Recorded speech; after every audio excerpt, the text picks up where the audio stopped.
right, welcome to everybody out there that tuned in tonight. This is Amateur Radio Roundtables, a show about ham radio. I'm Tom Medlin, W5KUB. And you may be listening out there on shortwave on famous international shortwave station WBCQ up in Monticello, Maine on 7490. And if you're up there listening, hey, we'd love to hear from you. Send us an email down to tom@w5kub.com, tom@w5kub.com.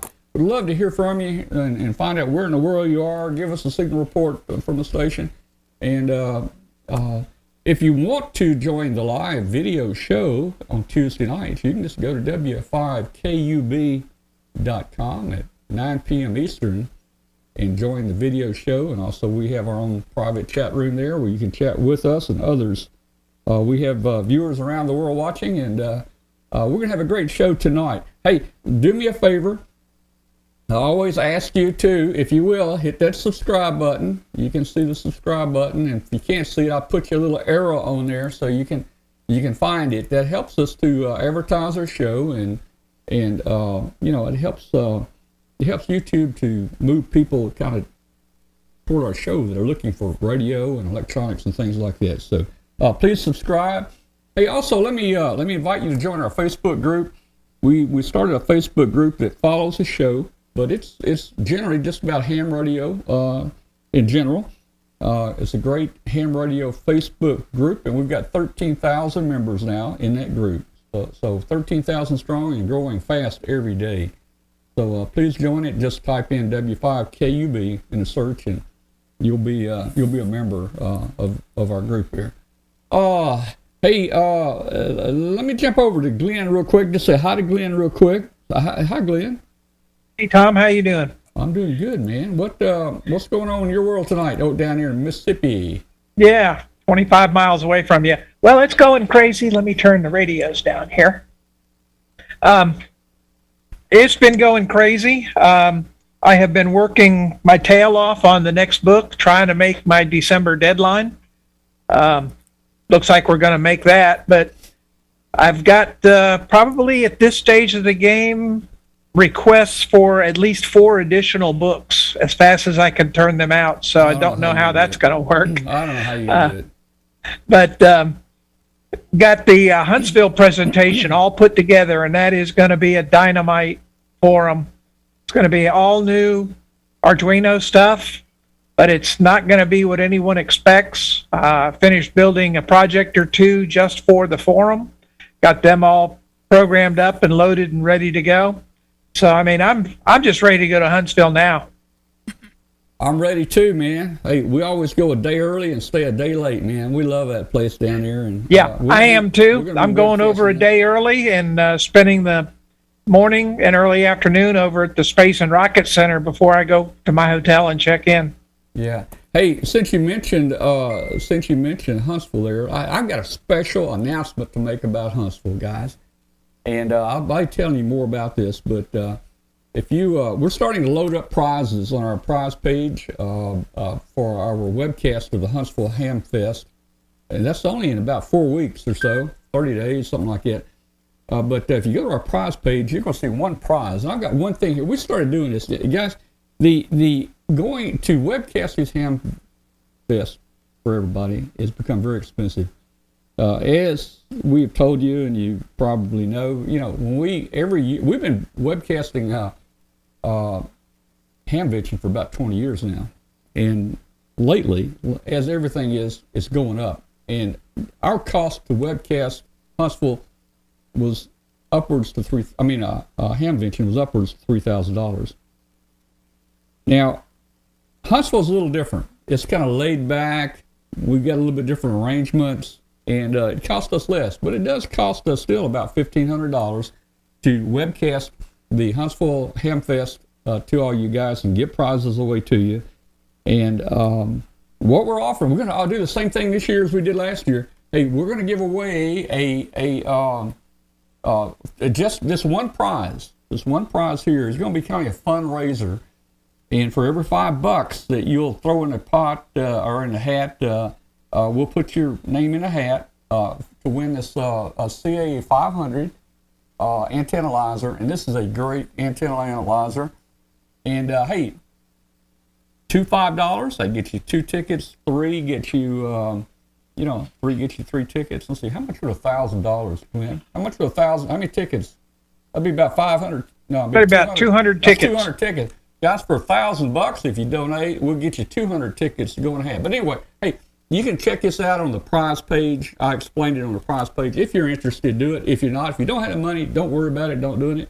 We're going to do Huntsville regardless. But a lot of people like these prizes here that we give away. All the other prizes are going to be free, and to everybody. And we got a lot of great donors and companies that are donating prizes. And you can see some of those prizes on our prize page right now. If you just go to w5kub.com. and click on prizes, you'll see that. All right. Hey, guys, tonight we've got a very special guest with us, somebody I've known for over 20 years, and I consider him a friend of mine, and I just want to bring him in here right now, and that is Bob Heil, K9EID. Bob, are you there? Let's get Glenn off the picture. Are you there, Bob? I is here. Yes, ma'am. We're here, and I'm glad to be here. Thanks. Wait a minute. What's something's happening here? Yeah, it won't let me go. Bob, we're stuck on. Bob, talk You're louder. stuck on me. Let's see if I can force it. You didn't switch. Let me see if I can force it to Bob. Hey, let me see. Get out the crowbar. All right, I forced it. I forced it over the bell. I put a crowbar on it. There you are. I may not. Okay. Hey, anyway, hey guys, this is Bob Heil, K9EID, a great friend of ours, a great supporter of our webcast for 20 years. Bob, how you doing, man?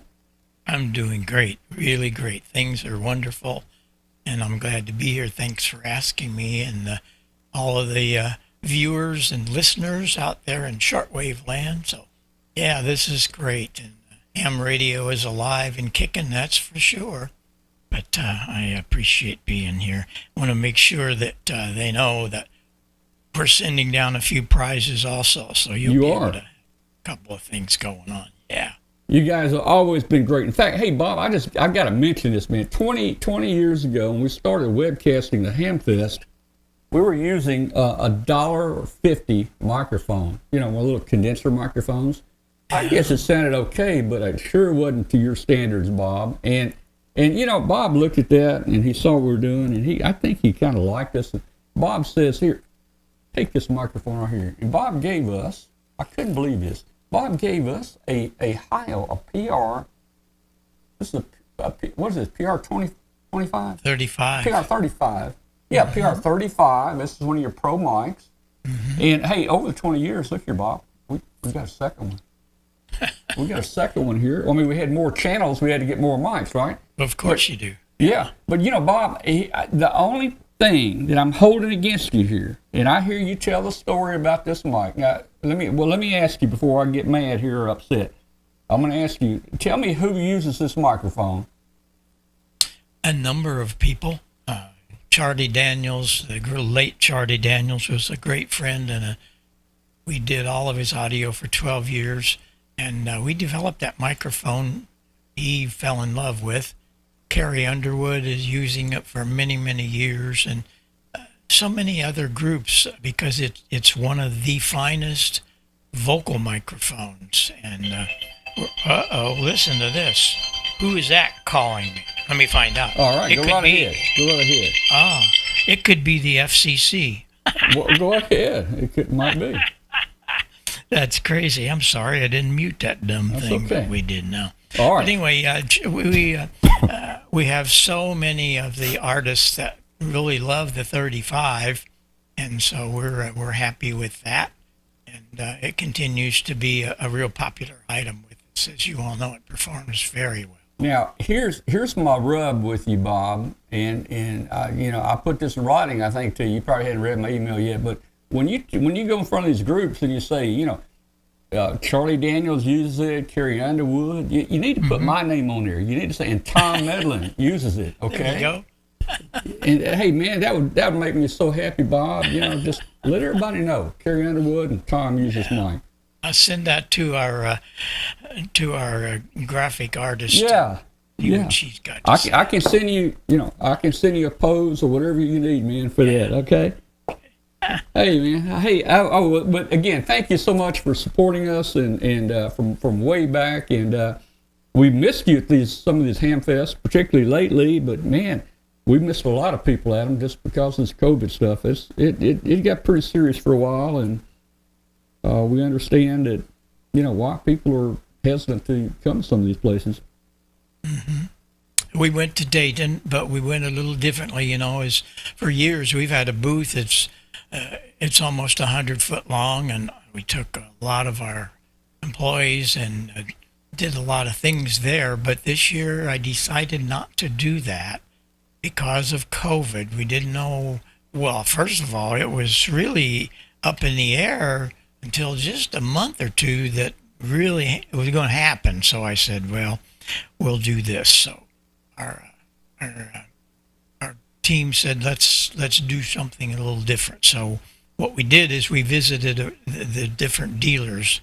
So we spent an hour or so with each of the dealers there, and we had it on our website as to what time we would be.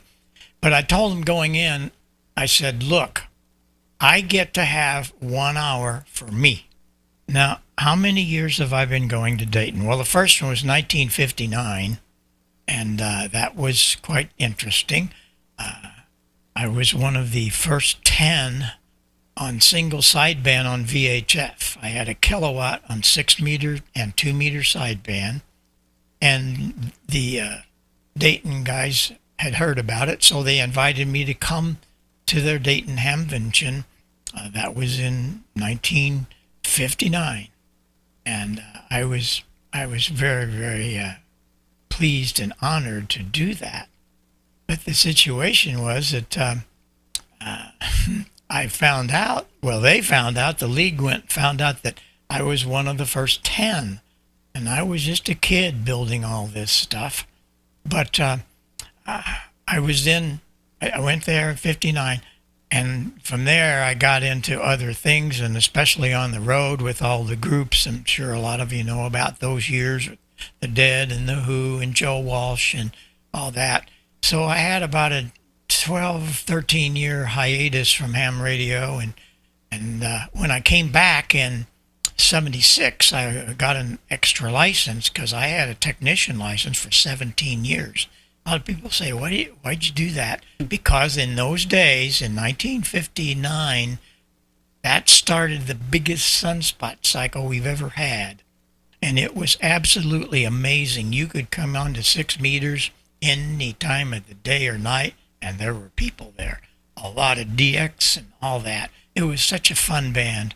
Now it's been kind of ruined. It's a contest band. All they want your grid square, and they're gone. Wait a minute. What kind of transmitter? What kind of antenna? They don't care. They want your grid square. My God, come on.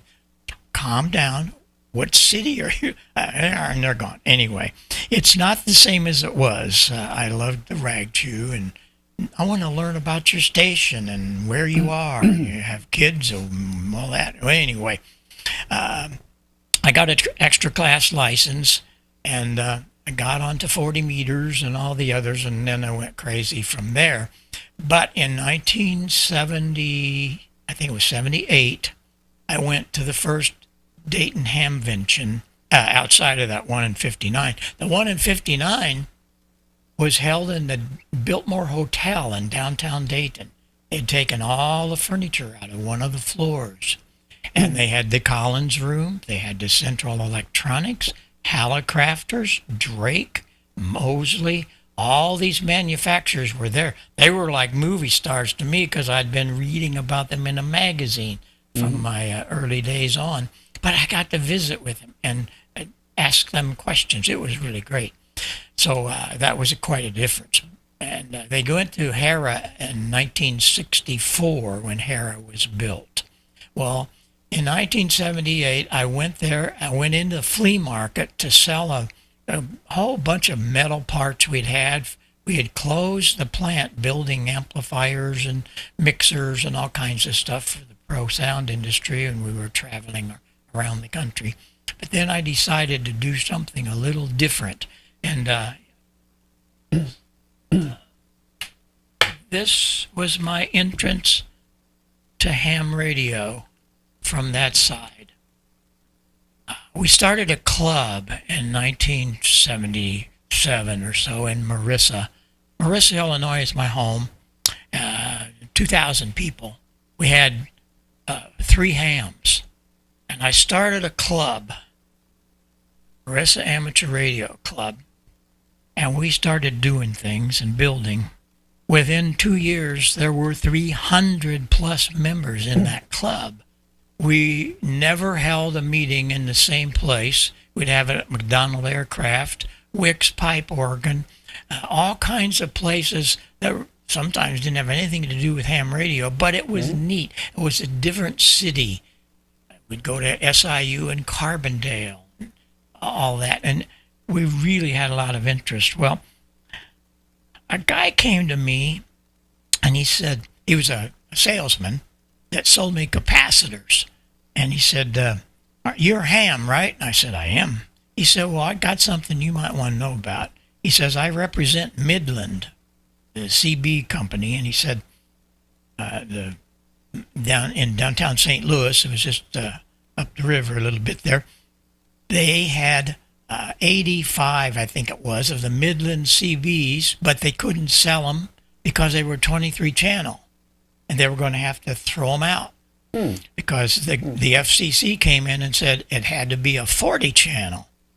He said, call this guy, and he gave me a number, and it was the purchasing agent for a famous bar, which became Macy's. Anyway, I said, I think I could help you. He said, what's that? I said, well, you're going to have to throw away these CB radios. How would you like to give them to a 501c and write them off? Oh, wow. And so that began the whole thing. I went back to the club and we started working and seeing what we could do. I discovered that we could take that board, change a crystal, realign a couple of transformers, build an FM demodulator, which was a Motorola chip that had just come out that I'd read about. So we were building that in our plant along with a repeater offset.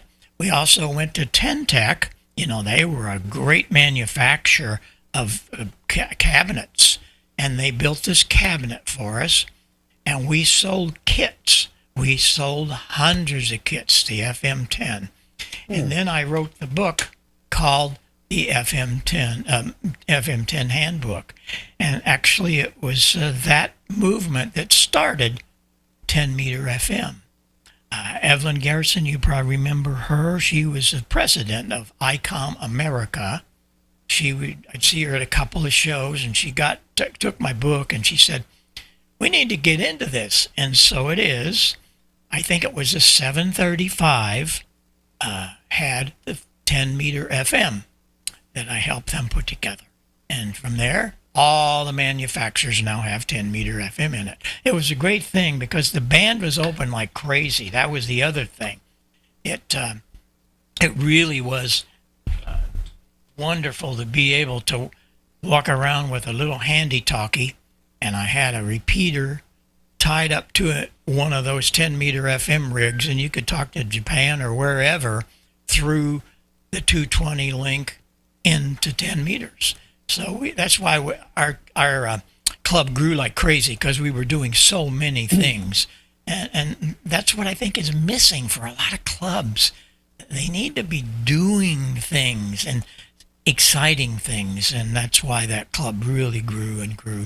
But I told them, you're only going to get me for another year because I had other things to do. And so the club finally, it kind of went down and closed years later.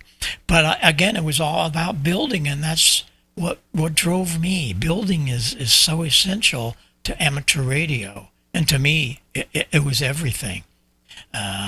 If I didn't have a soldering iron in my hand most of the time, I wouldn't be happy. But there again, there were things that really drove me to what we are today, and it was amateur radio. It was my college education, and yeah, you know, we went on the road with so many different people, and one of my I guess it's probably the thing that I'm most noted for in many circles that don't know the background of me is the talk box. I built that for Joe Walsh to do Rocky Mountain Way. Joe and I have been friends since 1968 with the James Gang, and we did that for Barnstorm. But Peter Frampton's little girlfriend, Peter had a girlfriend, Penny McCall, that was living in our hometown of Marissa. She was living with one of the road managers for Humble Pie. We were doing all the shows that Humble did around the world. And she came to me one day, a couple of years later, said, "Hey, I'm with Peter Frampton now, and I need a Christmas present. And so, don't send me any guitars. He has a lot of them." So what did I do? Of course I did. That's what I sent him. Bob Heil, Bob Heil, Bob Heil. Peter could actually make it talk. He really could, and he's become a great friend over the years, and he's kind of in retirement now, but still playing. In fact, he's in the studio doing some jazz things, so look out. I don't know what's going to happen, but all of those many things that we did there. But then one day I got a phone call in 1972 from Paul Klipsch. Paul Klipsch is the father of the folded horn. He was the father of the hi-fi movement in back 48, 49. I had a hi-fi system in 1950, so I knew a little bit about what was going on. But the deal there was he wanted to see my PA. He said, "You the guy that's got that kilowatt PA?" And I said, "Yes, sir." I was really, really nervous and shocked that he called me.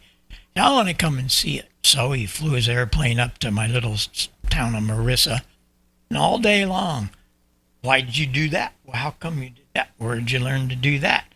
And I said, "Ham radio." No, like what? I didn't go. I hardly made it through high school, which is true. Barely made it through high school. I didn't care. Because the problem there, or the situation there, is since I was 15, I was the organist at the Fox Theater in St. Louis, and we learned how a lot of things through that. We had to voice and tune over 3,500 pipes from 1 inch to 32 foot, and that's where I learned to listen. You see, hearing is a physical process. We all hear. Listening is a mental process. You got to dive in and dig in and listen to what you're really doing.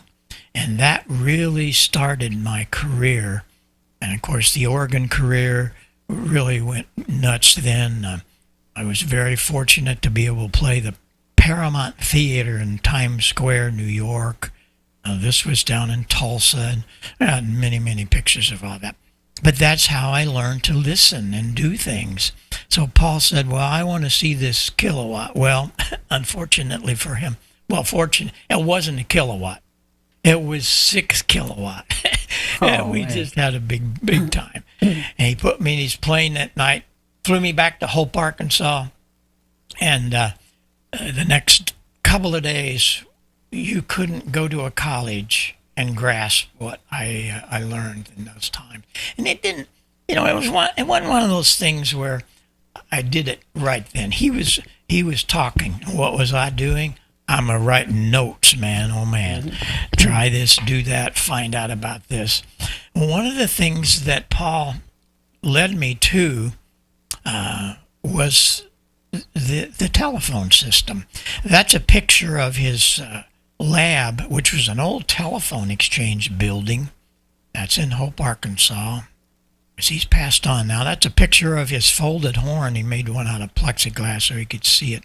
It's amazing, amazing speaker. And he turned me on to the Bell Lab studies.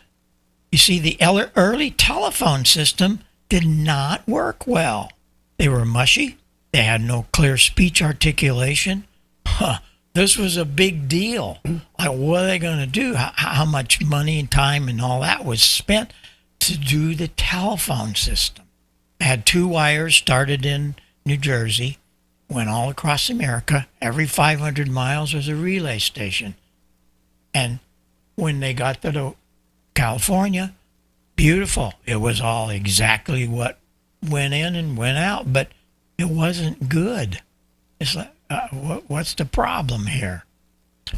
And they were really stunned because that telephone system sounded like this. There was no articulation. It was all mushy. They just couldn't figure it out because what went in and all those relay stations keeping it up, it didn't sound good. What are they going to do about that? Well, they turned, let me get this back up so you can hear me again, understand me. There were 4,000 scientists at Bell Labs, so they all got involved. I mean, this was a major deal. And those 4,000 scientists, led by Dr. Harvey Munson and Harvey Fletcher and Weldon Munson, those two guys found out something about the human hearing system. I would only hope that many of you know about the Fletcher-Munson curve. If you don't, please go to Google. See, back in those days, we had a little different. We had to learn it from books or whatever. I was very fortunate in that Paul Klipsch gave me this, and it's still with me. It's 1,750 pages of anything you want to know about audio. Yeah, I still use it. I got a flag right here on gain of a microphone preamp that I'm playing with. And I was very blessed that all of this came to me. And so now what are they going to do? What Fletcher Munson determined was that our ears don't hear flat, and it is all about the level. Notice up at the top, it's almost flat. But down here where you're listening, where it's 20 or 30 dB a level, look like a ride at Disneyland. These are the guys that figured it out. This is what they figured out. And if you don't take anything away from what I say tonight, take this. They determined in that 3K bandwidth. Now, wait a minute. 3K bandwidth. Isn't that something about all these transmitters behind me and your transmitter? Yep. We're playing with 3K bandwidth, right? But they discovered something. 2.5K, in between 2 and 3K, is the magic spot. I'm going to turn one control and it will remove 2.5. It takes it down. I haven't turned up the bass. I haven't turned the treble. They're all flat. But now everything's mushy. There is no speech articulation. There simply is no beautiful, simple things, but it's all mushy. Now, here we go. I'm going to bring that back on. Here comes the 2.5. Now it's simply stunning because we have beautiful articulation. And this is something we cannot deny. We cannot put our head and bury it in the sand. It's a fact, and it's a fact that was learned many years ago and passed on to us. So the telephone system had to be fixed. How are they going to fix it? There was no equalization. Equalization wasn't even thought of. What they did was they used high-pass filter. I did I did a low-pass on the ride, but just to show you the difference. Audio goes into that capacitor, depending on the size of it, and depending on the size of the resistor to ground, that takes the low end, the bass out. What are you left with? Very nice, stunning peak at 2.5. And there's a formula for all of this. That's what they did. There was no other way. Well, in 1930, the silent film industry was void because talkies came in. But the talkies were terrible. They were, again, mushy. You couldn't understand them. What are they going to do? They didn't have any equalization. And there was a young man, John Volkman. Look how young he was. Oh my goodness. He worked for RCA in the 1920s, but they let him do a new job of motion picture playback systems. He had to go into each of the theaters that had an RCA system and do something. And so what he did is he built this little box, and it had several different values of low pass and high pass. The low pass really wasn't necessary, but the high passes, he could fix each one of them, find out what the components were, solder them in, and bingo, we had it happening. It was really, really something. And from 1920, now pay attention here, from 1920 until 1967, we were void of any serious equalization. Today, my gosh, everything's equalized. But back then, no, there were no equalizers. Well, in 1967, I was just entering the sound reinforcement business, and we did it by using different types of horns and speakers and different ways to stack them. I learned a lot of that from Paul Klipsch also, but I had heard that Langevin had come out with an equalizer, so I took off to California, and there it is. It was the very first commercial-built equalizer. You could switch up at the top, select a frequency, and then you boost or cut. That was amazing. So I told the gentleman, I said, I want to buy some of these. And he said, well, just a minute. We got something coming very quickly, and I'll let you see. We're working with Alltech. Look what we've done. Now, today, you guys say, oh, yeah, I know what that is. Can you imagine that did not exist? And I walked into the room, and they handed me that. Can you imagine the thrill? Oh, my gosh, what is this? Uh-huh. Yep. So I bought one of those. I bought two of their mixers. They had a new mixer that didn't have rotary controls like all the others we were using from the broadcast industry. And I brought them back to Marissa, and I had a carpenter there build me a cabinet, big steel legs that we could fold up and we could carry it around. 16 channels with compression and limiting. That's what the 2 meters were from Langevin. And that graphic equalizer. And you can imagine when Heil Sound moved into these arenas, the groups, they went freako because they had never seen anything like that. That was why Heil Sound was, we were catapulted into that industry really quickly. Where did I learn it all? Ham radio. And it was just so much fun that we could do things and things that were unorthodox. There's no textbook for some of this. You just do it. And one of my things, I came back to ham radio. I got rid of all the sound reinforcement gear. I came back to ham radio. Hadn't been on about 12 years. I turned on my KWM2, and I was totally freaked out. Why? Because this is what I heard a lot of. CQ, field day, CQ, field day. What? It was all distorted, big bassy, no articulation. I go, what is going on? But a few of them had it, but still, we had, it was just like, what are we doing here? 7 Oscar Kilo. Thank you. Copy 3 Alpha Sierra Delta. I looked at that and I said, wow, why is that guy so clear? Because his microphone had a lot of 2.5 in it. And so that started my trick of bringing articulate audio to ham radio. But the first thing I did was I did this. I built, for me, I'm just goofing around, I built that.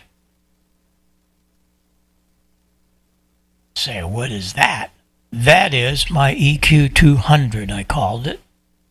That little guy quickly became very popular because the ARRL called me and they wanted me to write an article about it, which I did. July of 1982, that says January, it wasn't, it was July. 1982, I wrote the article, how to build it and all that. And it received a cover award for that month.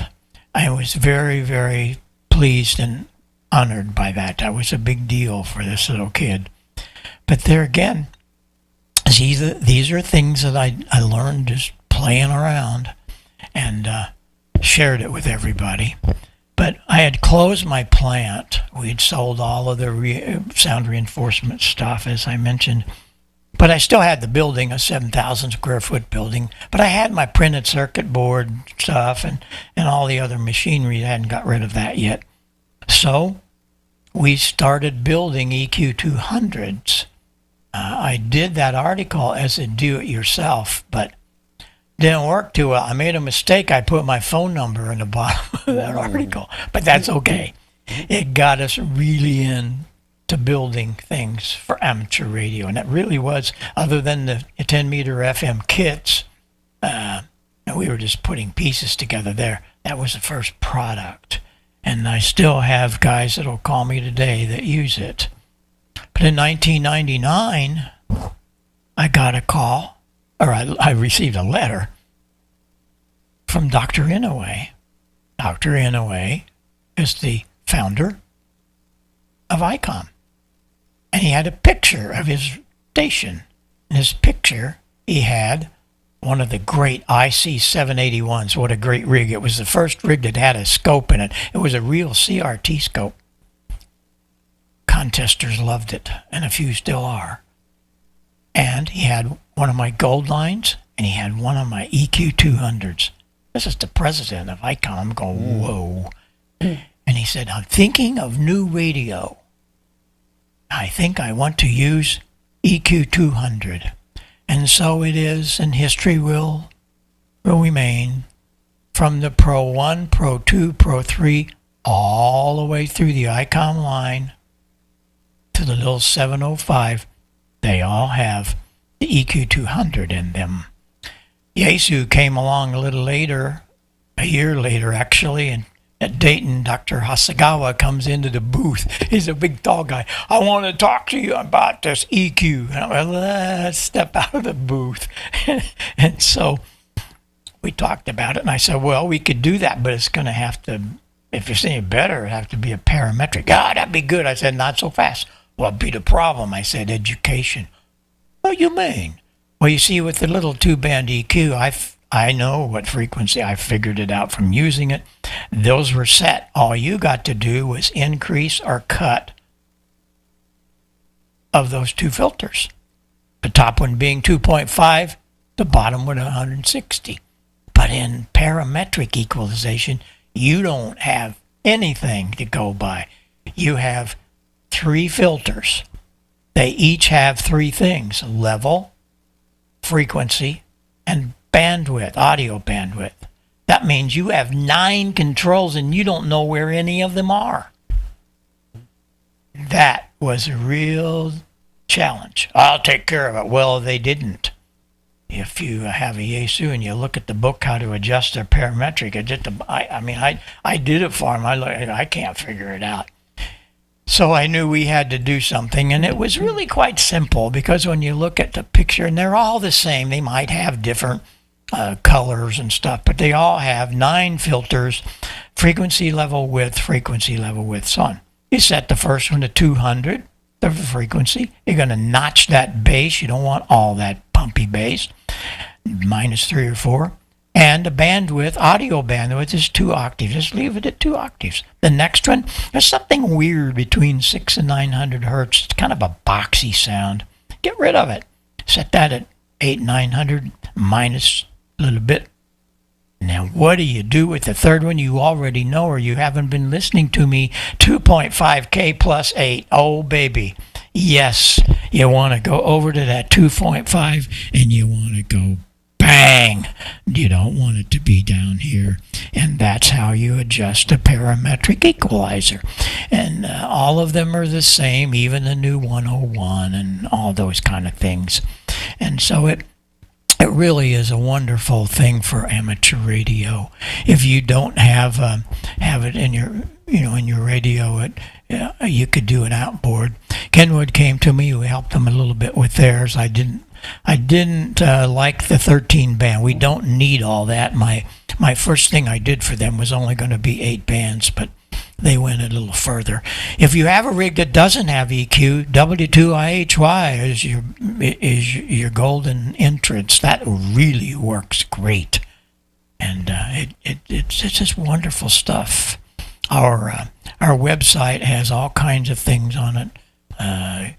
All things Yaesu, all things Icom, all things Kenwood. These are the kind of things you'll see. There's how to set your Yaesu, and so. We have the same thing for all of them, but there again, you need to think a little bit when you're adjusting this and listening. It's so important to listen. I always listen to myself in another receiver, and that works extremely well. But what do we do about receiving? Well, the rigs have a little bit of thing to do. They have a little EQ here and there, but it's not very good. So I said, we're going to do something about that. Borrowing a lot of the things I learned from Paul Klipsch, we built the perfect speaker. There's a lot of speakers, and there's a lot of all these little boxes, but they don't work very well. And look at the size of that magnet. And then we built the speaker box, the cabinet. We built that to tune what that cone was. You take that cone outside into free air and do a sweep on it, find out what the cone resonance is. Then you would adjust the box. When you build the box, you put the right dampening and so on in it. And it has a 3.5-inch tweeter. But the power amp that you see on the back, that thing is 25 watts at 0.1%. Every one of the transceivers, I know I work with them, are maybe 1 to 2 watts, and they're 10%. 10! It drives me freako. I talked to him, why don't you? That's good enough. No, it's not good enough. And so I said, okay, this is what we're going to do. And so I did. The parametric receive audio system. And it's something that really works great for any kind of receive audio. Computers, oh my goodness, is it something for computers? And so we're seeing a lot of our parametric receive systems come into that being. And here's the deal. This is the best thing I can show you right here.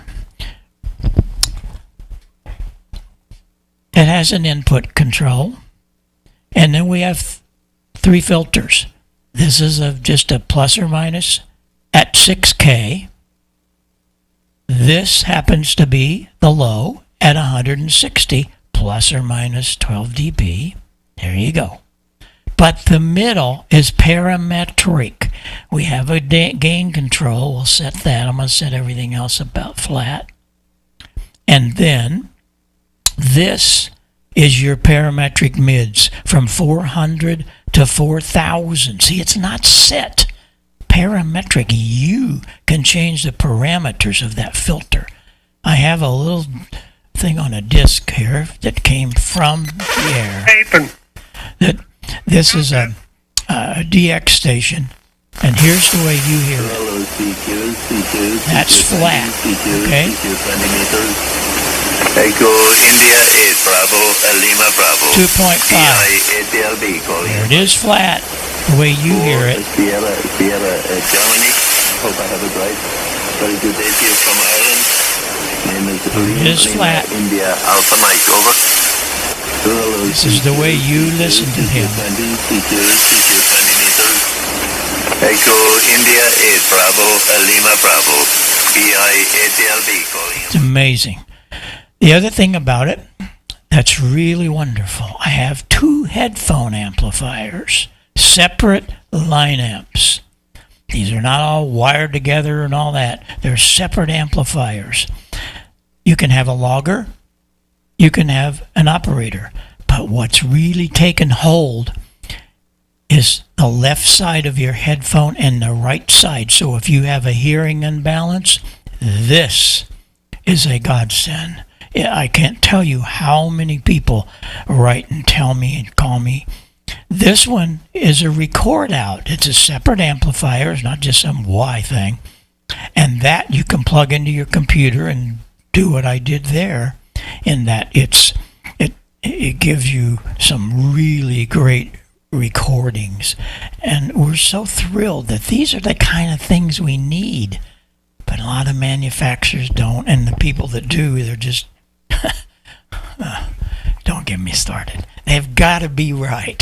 And I guess I've been so blessed in my life to have people like Paul Klipsch and all these wonderful people guide me through all of this stuff. But, we continue on. We've got a lot of other products and things that we're working on. And hopefully we'll make it all happen. I want to dispel all rumors that I have not retired. Where did that come from? You didn't read right. Sarah says that a lot. She said, you don't read right. You didn't.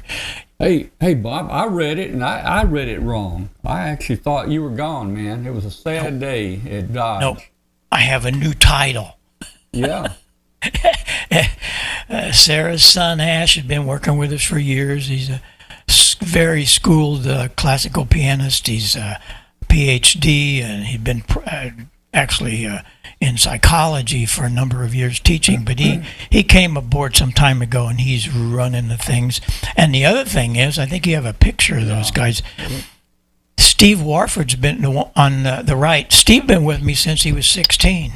He is the director of operations. He is the man. And Ash has all of the things to do with the different groups and so on, and keeps it running. Jerry Lynch is another one. Jerry's been with me for, 14 years maybe. He does all the dealer stuff and works with a lot of bands and so on. So we have a really well-oiled machine there, and nobody's gone. So however, where it might start is that Sarah has retired, and so she's enjoying her retirement, but well, Bob, let me tell you, once you retire, you're going to get really, really busy. So I would say work as long as you can. You have a little extra time, Yeah, exactly. Hey, Bob, I know that I think you said around 9 o'clock you were probably needed to leave. Hey, I got just a quick question for you here. Let me throw some up here on the screen and just ask you a couple questions here. Hey, I'm looking at this antenna here on this is Bob's QRZ page on K9 EID. I'm looking at your 128 element antenna here. Now, my parents were so nice. They bought me my night kit T150, and I built that. That was $150 back in 1960, early 60. That's probably worth $1,000 then. But how did you get your parents to let you put up 128 elements? I was very, very fortunate that my parents were so forgiving. I started playing the organ when I was 14, and I started building a bank fund in all those years at the Fox and all, as I showed you a while ago. And I was able to buy all my ham gear, but what you saw there cost me nothing, because when I went to Dayton at the Biltmore in 1959, one of the companies that were showing there was a J-Beam company. And the J-Beam company, they came to me. Well, I went in to see them because I had already had a J-Beam up. And they wanted to know if I could do an experiment with one of their antennas. And I said, sure, I'd do experiments. They sent over their 128 element array. And we had a spare lot beside our house, and that's where we put it. It was on a 50-foot roan tower. A 50-foot roan tower was the beam. But 2 years before that, 1958, I had up a 110-foot roan with a 35-foot Telerex 6-meter and a 35-foot 15 element for 2 meters. And that was what the kilowatt amp drove. So I was pretty healthy signal on 6 and 2 meters with all of that. Yeah. And they were thrilled. They were, it didn't cost them anything, and they were thrilled. They weren't into radio at all, but they were very intrigued about all How the about the things. neighbors? How did the neighbors take that? Oh, they knew I was crazy anyway, because that same year I put a pipe organ in my home. We had all kinds of things going on. Yeah. And I built that pipe organ, and so no, the a small town of Marissa. They took a lot of interest in what I did, and so that was why that all happened. There's my great friend. Hey, I know you like, and you've got a big collection of old equipment, and I know you're an AMer type guy back there. Yep. We started. Hey, you were talking about VHF and the bands being good back in the early '60s. When I was a novice, we were able to hold our technician license at the same time. You could do both at the same time, and I actually operated 6. And man, 6 was open back then. You talked from here to New York just like you were in the backyard. Man, it was cool. Hey, tell me about some of this equipment right here. You got a nice piece of autographed equipment here. That's wonderful. That is a Mosley receiver. They only built 200 of them, and they were across the street from this 4-star restaurant that I played in St. Louis, where I had a pipe organ that I'd built I put that in 1960. I was there for 6 years. And across the street was the Mosley factory. And I'd go over there every once in a while. I'd go in to work a little early. I went on in 1962, one day I went in, and they're building this receiver. And I'm going, Carl Mosley, what are you doing? Well, he said a guy came in here. He works at the aircraft company, which was McDonald across the field from airfield from Mosley. And he had this receiver. He built W0BD, and I bought the design, and so Mosley built that receiver.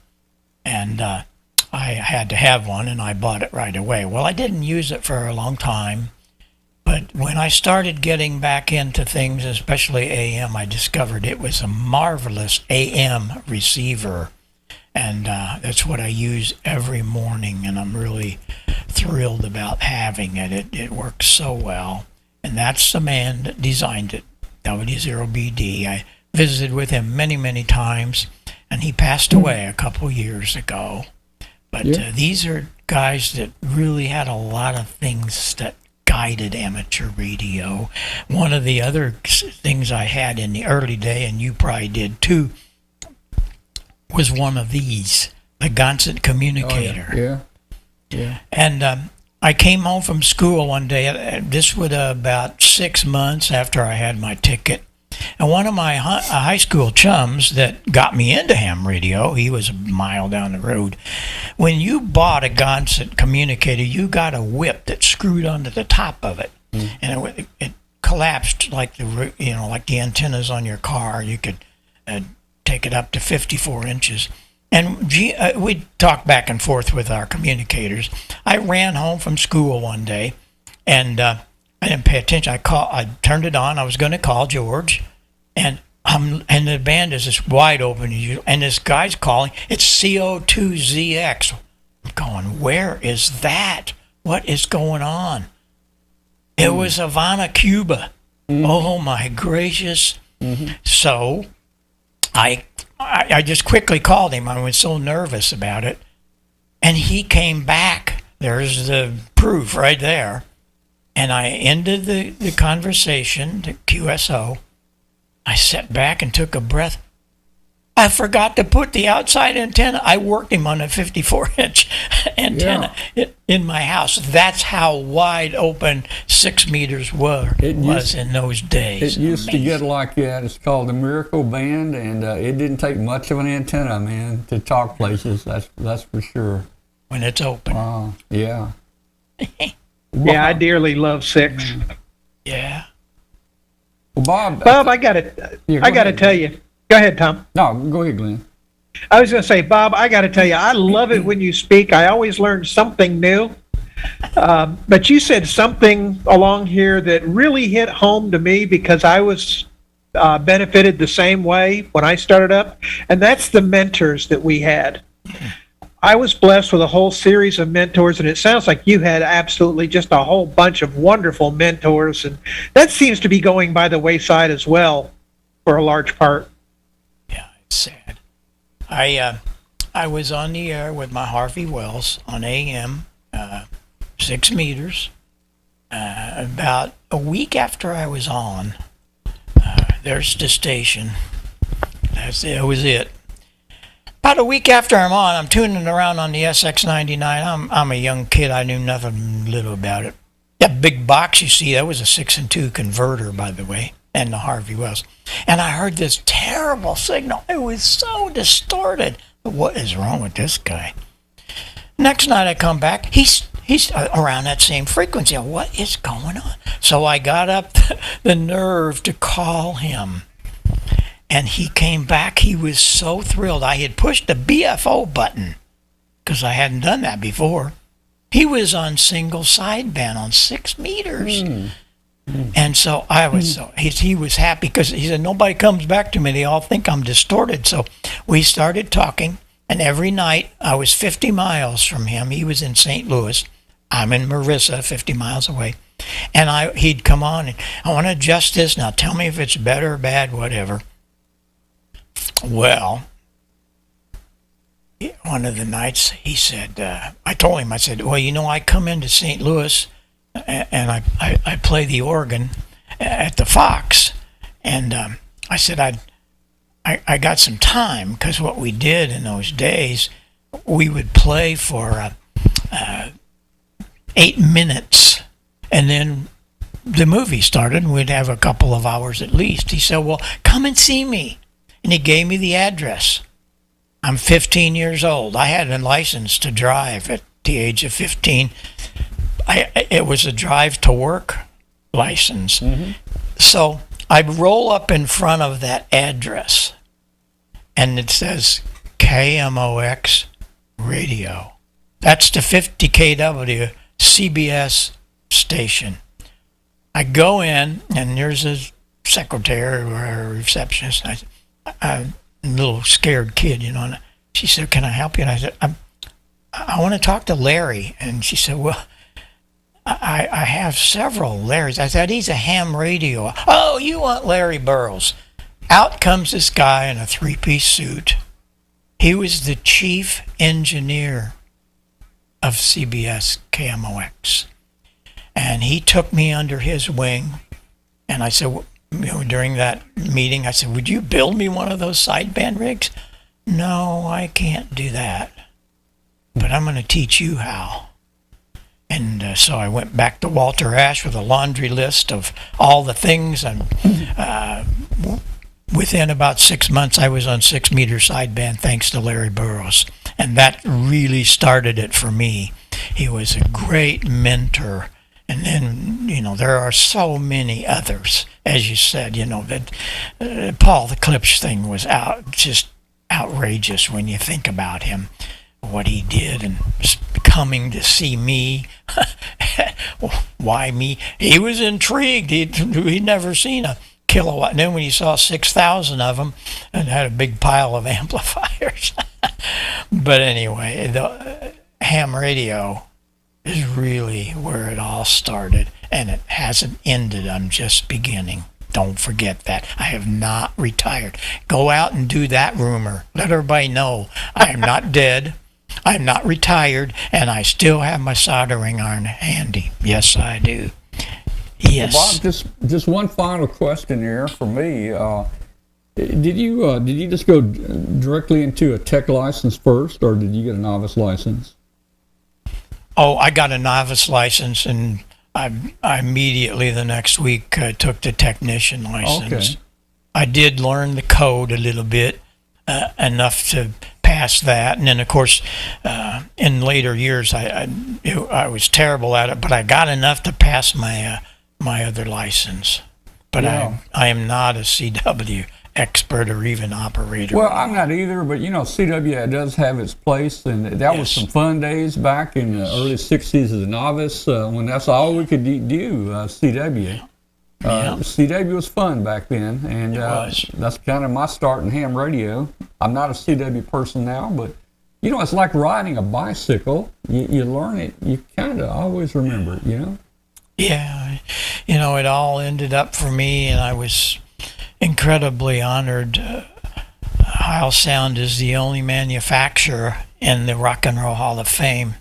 Those are some of the equipment we built. That mixer I'm standing in front of is the mixer we built for the Who for Quadrophenia. It's a quad mixer, so we could have 4 corners of an arena and move it around. And the back side of that is ZZ Top's mixer and monitors and the talk box and all of that kind of stuff. And we went on from there, but that was quite an honorable thing for me in those days. And look at this mobile rig. Was that your mobile rig?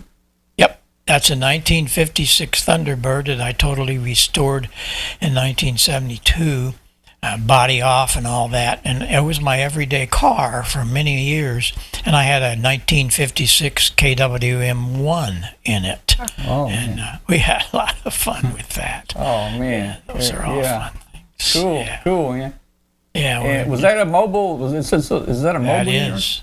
That's a wonderful little rig, extremely rare. What is that? A converter? One of my mentors gave that to me. Runs 5 watts with a pair of 6AQ5s. Ah. And it's AM, of course. I use it every once in a while on the AM nets. Yeah. You'd be amazed what you can do with just 5 or 10 watts, and people forget that. That's kind of a sad thing. You've been involved in so many things, and I would like to just mention to everybody, if you would like to get back into building and get into it with some tubes like we used to back in the 60s, hey, try Bob's pine board. What do you call this, Bob? The pine board? Yeah, the Pine Board Project. Go to the website, heilsound.com, and you'll see in there, or you can do a search on Pine Board, and you'll see all the videos and the pages and the schematics and all of that. So we've had over 1,000 people, and the reason we know that is that Antique Electric Supply makes the kits for me. Oh, yeah. And you can buy all the pieces and parts. And W4IQN, look at that. He was a graphic artist, retired. Beautiful drawings. And so that you don't even need to read a schematic to do it. Yeah. Well, But, the pine I board put that on project the is a air great every once in project. a while. People are and it's easy to build, and it's simple to build. A lot of this is in my handbook. My handbook is available on our website, Ohio Ham Radio Handbook. And there's a lot to learn there. And then we've got some other things happening on the website, but the book is there.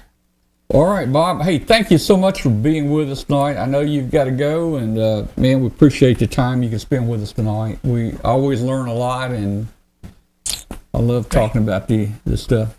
Well, give me a subject. We'll come back and just do on that subject. Got a whole thing on antennas. Oh, my goodness. Yeah. How about one about tubes? I miss the tube era. I really do. Oh, man. Well, I'll come back and do some of the Pine Board and beyond. We've done a lot of other things.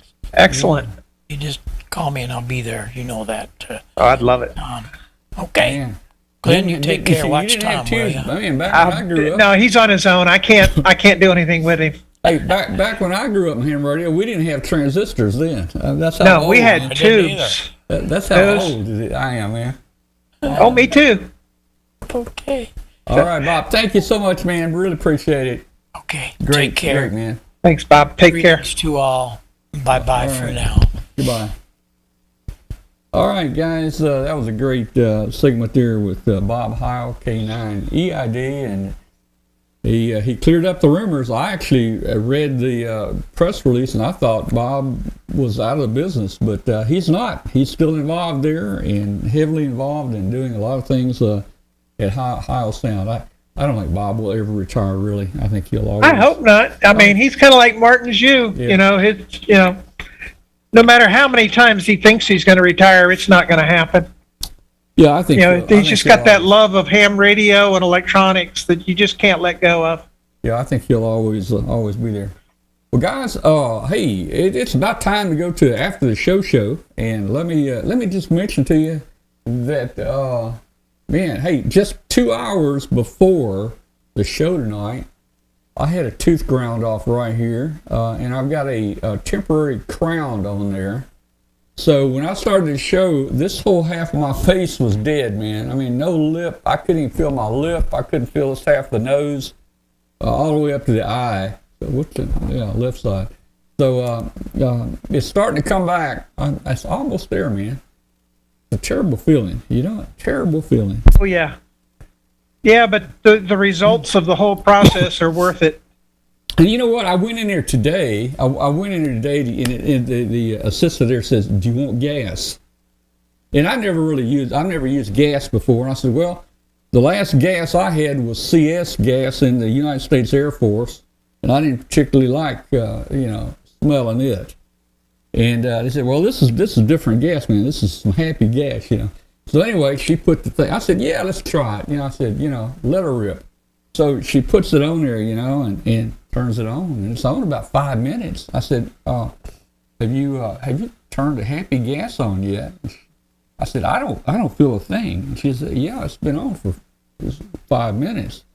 So I'm thinking, okay, well, I don't feel anything. I said, maybe the tube stopped up. I said, "Is the hose fell off the little nose piece? Is it laying on the floor? 'Cause I don't feel any happy juice." So she cranked it up a little bit more, and I still didn't feel it. So I had this line already figured out for the doctor. I was going to tell the dentist, that, hey, I just want to tell you up front that my tip basically is and I can't even think of what I was going to say now. I think I'm still on the gas. It's inversely proportional to the pain that I received during that procedure. So he knew that the more pain, the less tips. Anyway, so when he walked in, I was going to tell him that, and I told him, I said, "This gas is not working." So they must have cranked it up really, because within about 2 seconds, I almost forgot what I was fixing to say. I mean, it was like there was like a window there that just kind of went happy, But then I got my line out. It kind of went away. And, the rest of the next, I was probably in the chair there for 30 minutes, 45 minutes. And they left the gas on the whole time. And I don't know, I guess I'm too tolerant to it, because I couldn't really tell I was on it. So that was kind of my interesting thing today with the happy gas. So. I was sort of that way when I had my first kidney stone. It was actually in the hospital, and they had finally diagnosed it and gave me a load of painkillers. And I was talking to my friends, trying to make arrangements to get my cat to a cat show, have them take it and show it for me. And in my mind, I was saying, "Can you take the cat and show him this weekend for me?" What they said is, you said, but we kind of figured out what you were trying to tell us. All right, let me. I didn't feel that way. Let me see. They say my audio is low. I'll crank it. You were actually, you were high compared to Bob. Oh, really? Oh, you're real high. I cranked the audio. I cranked the mixer up there. No, Bob's audio is the one you judge it from. He's going to have the best audio. Yeah. All right. Well, I think mine's okay. My batteries are fully charged here. Okay. Hey, let's get the Zoom link out there, and let's see if anybody wants to join us on Zoom and come on the show. So we're now officially in the after the show. So let me get the link here for you guys, and we'll invite you into the show here. All right. And while we're waiting, let me talk a little bit about some of the things I've got coming on. Tomorrow night, I'm going to be doing a Zoom presentation for the Toledo club, and I'm going to do another one. It's a rah-rah club, and I can't remember the exact, Rochester Amateur Radio Association. Going to be doing a presentation for them. But the big thing is Huntsville. But for those of you that can't get to Huntsville, QSO Today is going to be doing their Ham Radio Expo in September, and I have already talked to them and arranged that I'm going to be doing my standard introduction to Arduino, and I'm going to be doing the brand new Arduino that only about 3 people know what's in it, and Tom's not one of them. But I'm not. no, Oh, sir, man. that one's coming out in Huntsville, Yeah. and right now there are only 2 to 3 people that know what it's going to be about, and I promise it will knock socks off and blow minds. But Well, that's all right. also Well, going to be we can't wait. Can't wait to see what's Yeah. what's going to be. Nope. It is a secret. Right now, only Dave Minster and AWRL's publishing manager there, Becky Schoenfeld, they're the only 2 that really know. And nobody else really knows what it is other than it's all new and it's not what you're going to expect it to be. All right. Well, we can't wait. Can't wait. So, That's gonna hey, be- while we're waiting on those of you people, that can't- while we're waiting on people to come in, let me do this, and we'll be right back, folks. We're right back. LDG Electronics provides state-of-the-art antenna tuners for every amateur need. From QRP to QRO, fixed stations, portable and remote, an LDG tuner will match your radio to your antenna using our lightning-fast, proprietary tuning algorithms. LDG is a family-owned and operated company dedicated to bringing innovative, quality products to the amateur market. All LDG products carry a full 2-year warranty that is fully transferable. Support is only a phone call or email away. We're always here to help you. Visit us on the web at ldgelectronics.com.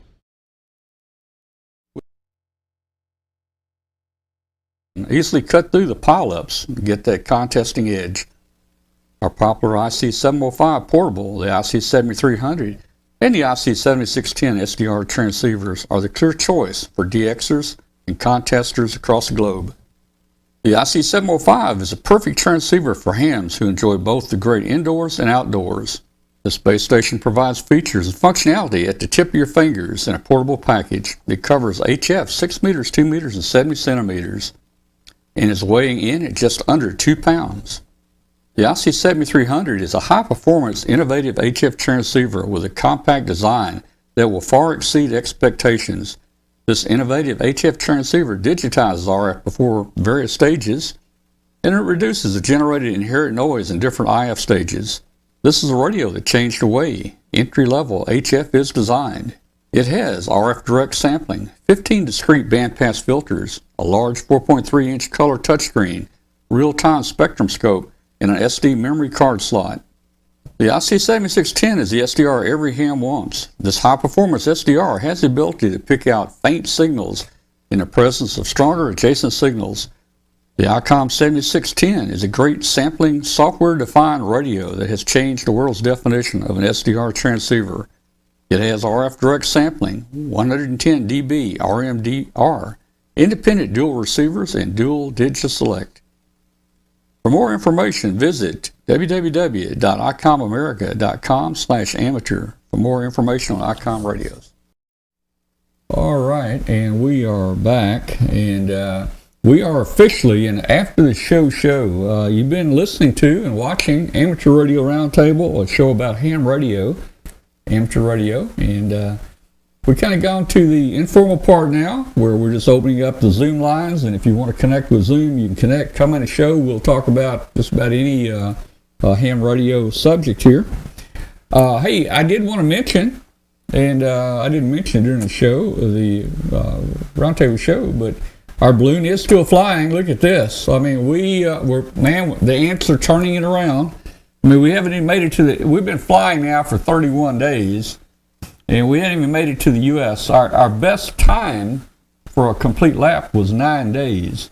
We're at 31, and the ants are turning it around. You can see the prediction there. We're going to head back. It looks like we're going to circle China again, and believe me, China is pretty big. And I don't know. You guys may have seen the movie Planes, Trains, and Automobiles, where they're driving down the road, on the wrong side, going the wrong way, and the guy says, hey, they're yelling, hey, you're going the wrong way, and the guys there say, well, how do they know where we're going, So we don't know where the ants are going. I won't say they're going the wrong way. They may have a purpose for turning around and heading back toward India.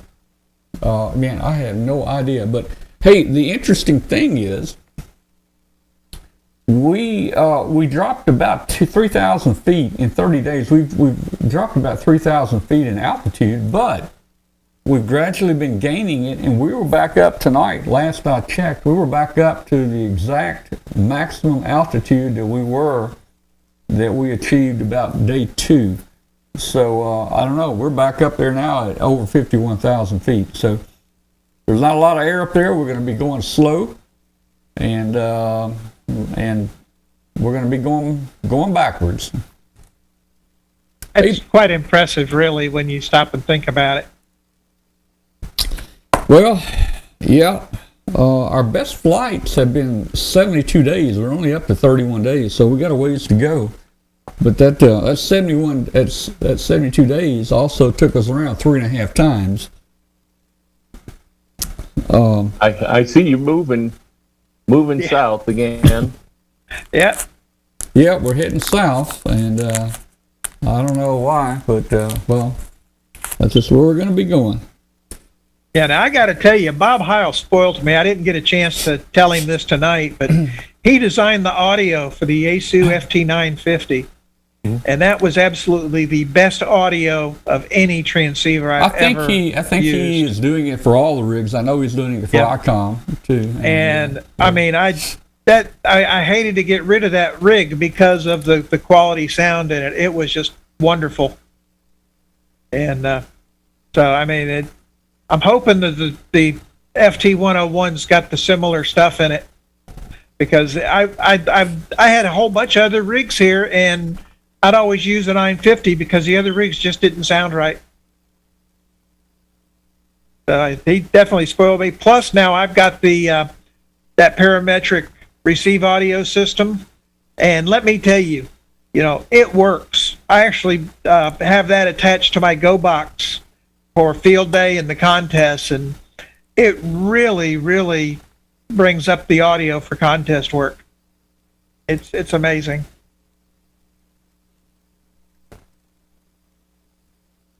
Yeah, Tom, right. the ants are going to go back and pick up your Amazon Prime Day purchases while they're in China.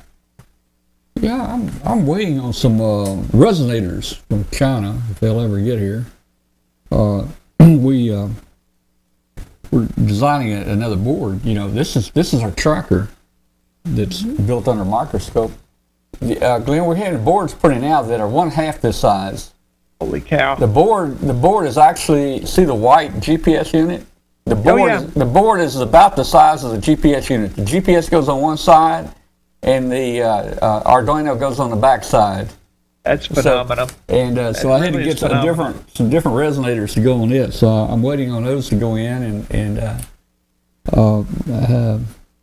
hey, if we can, we might get this thing down to where it floats by itself without a balloon. Well, I still need to get over there with you and do some surface mount soldering myself. Yep.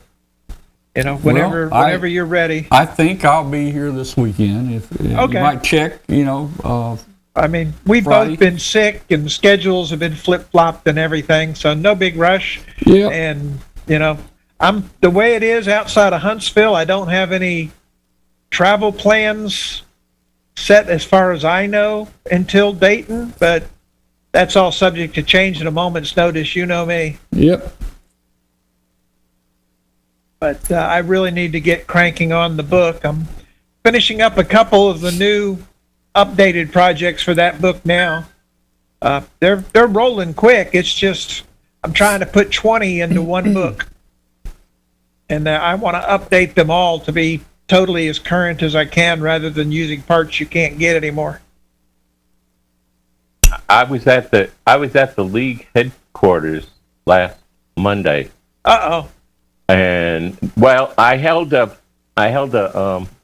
test session on Sunday, and I had nothing really to do on Monday, so it was a 2-hour drive down to Newington, and I got a chance to talk to the assistant head of the VEC department, and we discussed. I tested an 8-year-old girl, and I told him, I said, I only charged her $5.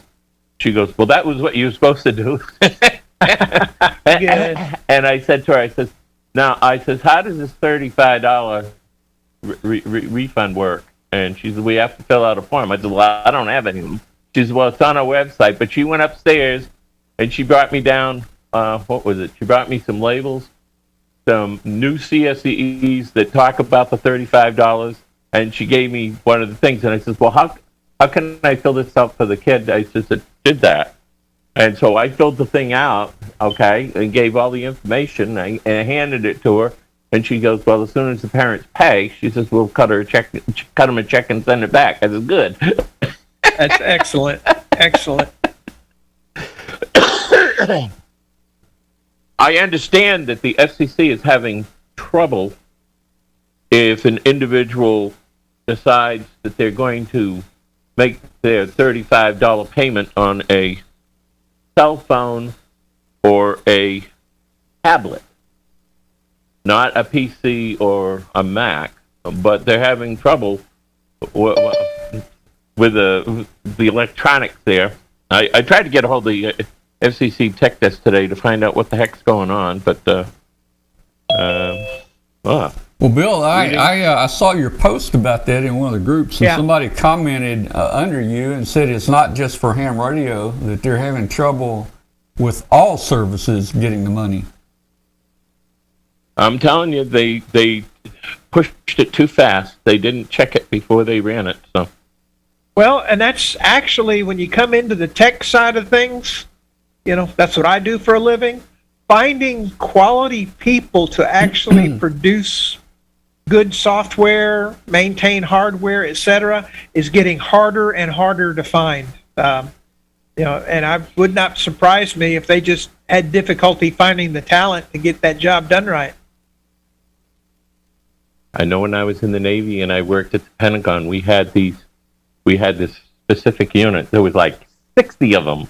Yes. That were doing C programming and all this other stuff. And I'm saying to myself, well, you go do your thing and I'll do basic over here.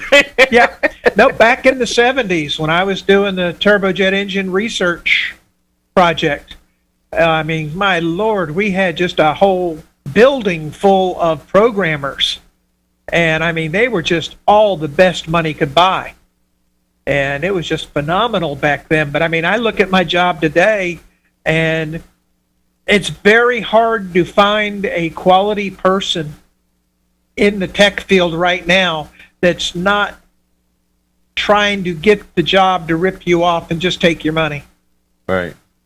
To get somebody who's got those old school approaches to doing work the right way and getting it done and being professional about it, that's kind of gone by the wayside. It's now get in, get out, it works, it's close enough. Oh well, we're gonna have to open up every port on the firewall. That's okay, I'll complain to the boss and he'll make you do it. So we've got Clint join us, I think. How you doing, Clint? Is he there? Oh, good evening, gentlemen. What a show. Hey, I'm recuperating from knee surgery last Friday, so I'm a little incoherent, but mending all right. Man, excellent. Hey, they don't keep you from working satellites. Maybe it don't keep you from working them, right? We had last night at 9:30 here in Southern California, only 5 operators on the ISS's crossband repeater. We had it all to ourselves. Oh, that's wow. Great. Same thing happening tonight at 9:02. So it's just, I'll get on the crutches, go outside and do it. I've actually made the right crutch into the 2-meter. No, I haven't. That's the medication talking, gentlemen. I'm sorry. Yeah. Did you bring enough for all of us? In California, I think it's a federal thing, but they really are strict on the narcotic stuff now. Oh yeah. Even for a legitimate surgeon and a legitimate operation and a legitimate patient, you're going to suffer. It's going to be all right. Just keep it elevated and cold. Yeah. Well, maybe they should have gave you some happy gas like they gave me. That was a great story. If they just keep it turned up or they're strong, it works pretty good, I guess. But I don't know. My anesthesiologist, I just said hello to him. They wheeled me into the room and they started putting pillows behind my back. And I said, "That's really nice of you to put I didn't get the word pillows out. I did not get the word pillows out, and I woke up in about 5 seconds in my car with my wife driving me home. That's how good the anesthesiologist was. He is my best friend. Yeah. My oral surgeon years and years ago was a Grateful Dead groupie. And he was also considered one of the best oral surgeons in all of Alabama. And he pulled my wisdom teeth. I had all 4 done simultaneously. And to this day, I will swear to you that whatever he gave me, when he put these headphones on and asked me what kind of music I wanted, and he had a coffee table just stacked, a foot deep in cassettes all the way around, and he just asked what kind of music I liked, and he had it, put it in there, and I swear I was watching from 3 feet up, watching him pull somebody else's teeth. I did not feel a thing. Glenn, when I was 6 years old, I had my tonsils taken out, and my doctor sang cowboy songs while I was under. I remember that. I remember that today, man. Oh, man. But no, I've been very lucky and have not needed very much in the way of painkillers in my life. But I will never forget that one. I remember when I had my wisdom teeth out. The bottom ones were taken out in, 75, and it was just straight Novocaine. Okay? Oh, yeah. And they gave me something for pain and whatever, and I took it, and I fell asleep on a couch in the lounge. The barracks, and somebody woke me up at 2 o'clock and said, "You been to the club?" I go, "No." And, of course, I had a pillow from my bed that I was laying on watching TV, and all this blood and stuff was all over the I said to myself, well, it's going to. They took the bottom, and he says, well, you can come back and we'll do the top. And I go, no, I don't think so. I waited, but they were all impacted, and I just didn't want to deal with it. That was me. It's like you're going to get all 4 at one time, or you're not getting any of them. Well, I thought about a lawsuit against the U.S. government, man, because when I was in the Air Force, they took 3 out and they left 1. And when I got out, I had to face the fear of getting another tooth took out. And if they'd taken them out while I was in there, I'd already had it done with. But no, I got to go through it again, man. Now, I will tell you, the oral surgeon I got that did mine, I will tell you to this day, I did not feel one bit of pain other than what felt like a tight stitch on one tooth. Not one bit of pain beyond that. But I can say he really knew his pharmacology. Just literally, everything he ended up giving me, I come to find out that it was, a Schedule 1 drug a little while back, $50 a pill street value kind of thing back in 1980s. Yeah, Clint knows what I'm talking about. You're muted, Clint. Clint, muted.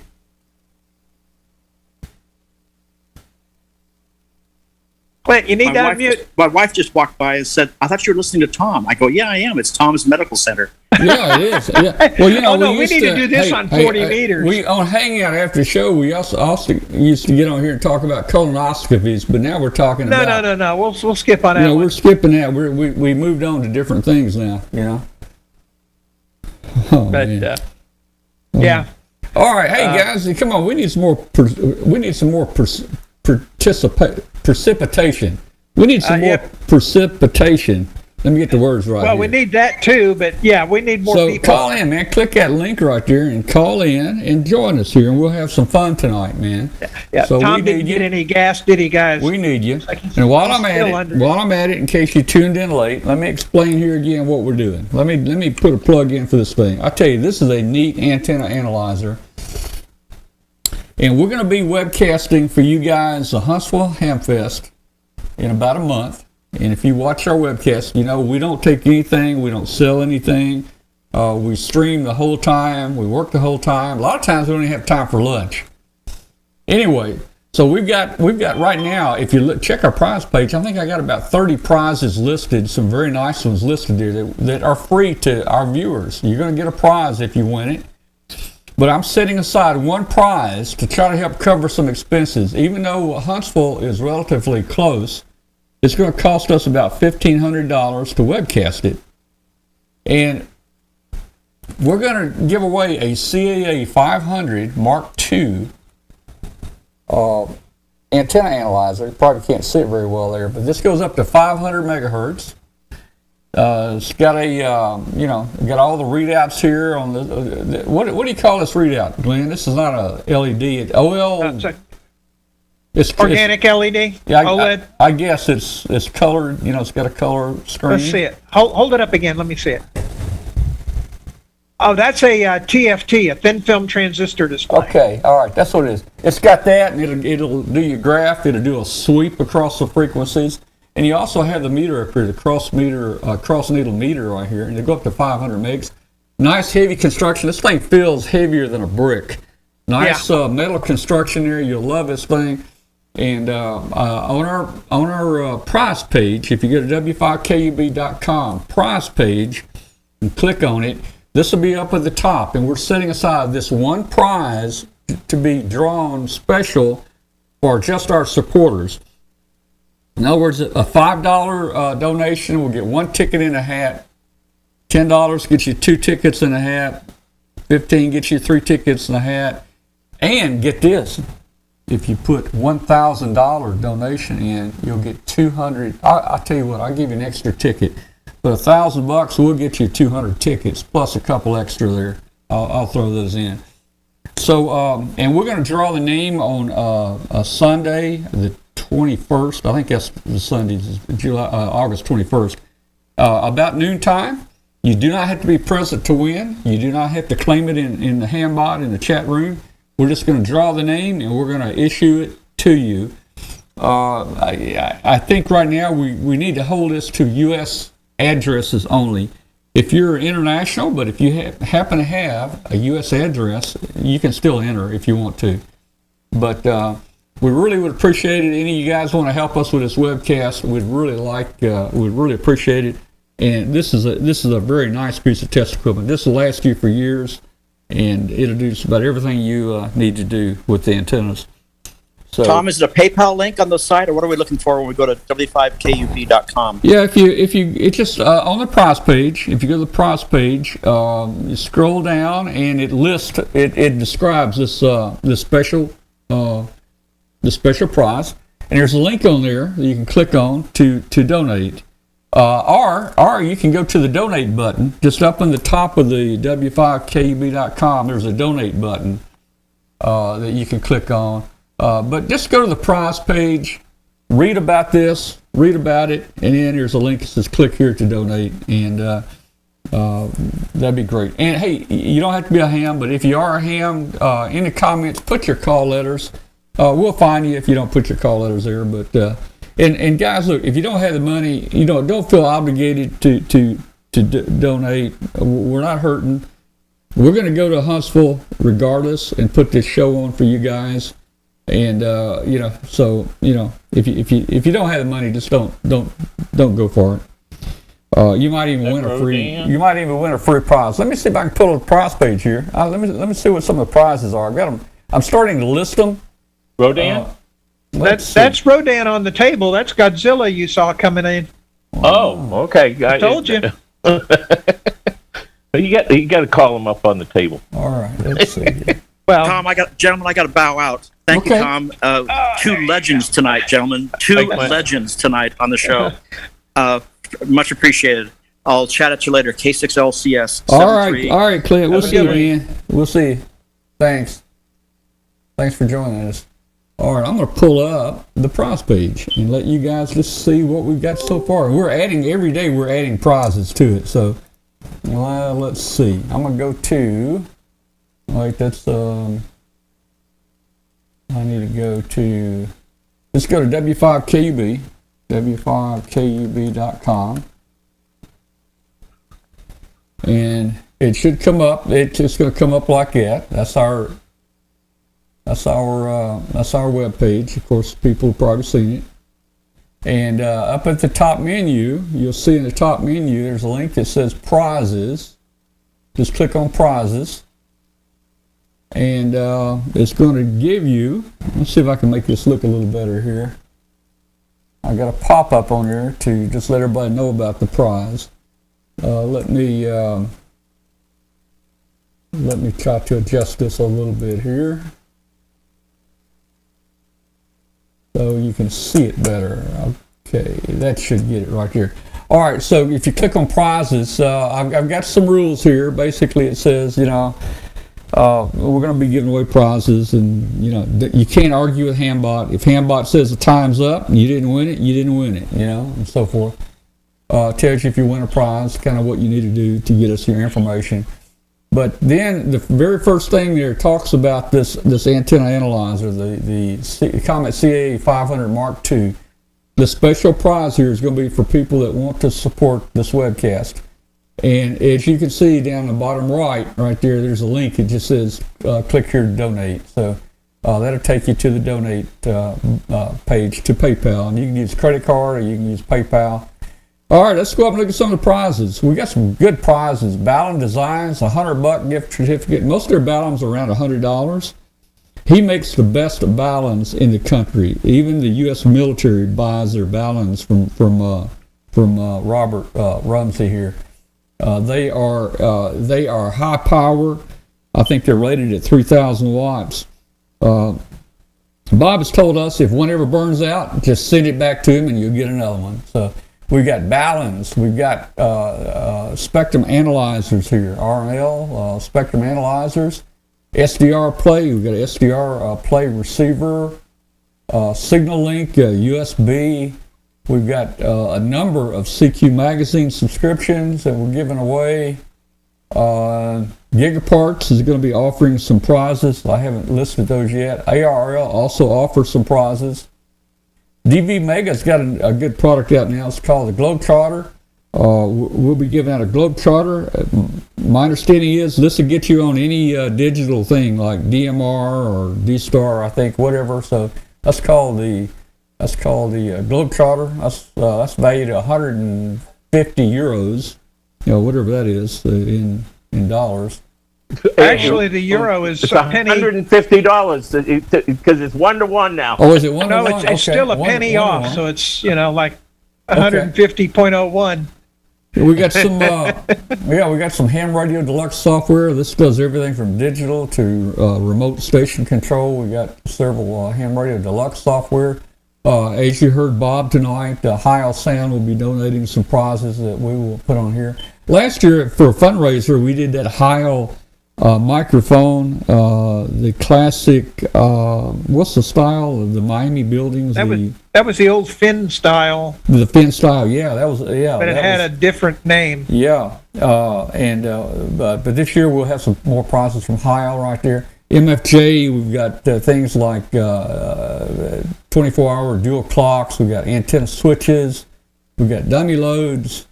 We've got earphones. We've got watt meters, SDVR meters, code practice oscillators. Gifts for Hams will be donating some gifts like the desk plaques and so forth. Gold medal, we always do some hats with gold medal. Cantronics, I think Cantronics, I have to check my email. I think Cantronics will be.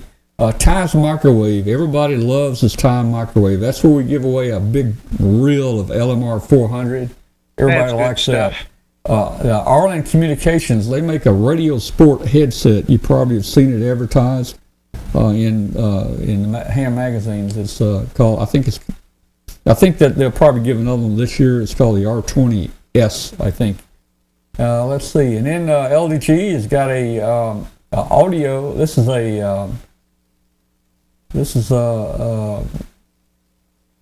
I forget. We're gonna have to look this up. It's an audio filter, analog audio filter. Analog audio filter, the AAF5. Okay, they're giving away that. Plus, we've got more and more and more coming. We've listed on here if they're U.S. only or if they're worldwide. Right here by the price, you'll see this says worldwide. All these are worldwide.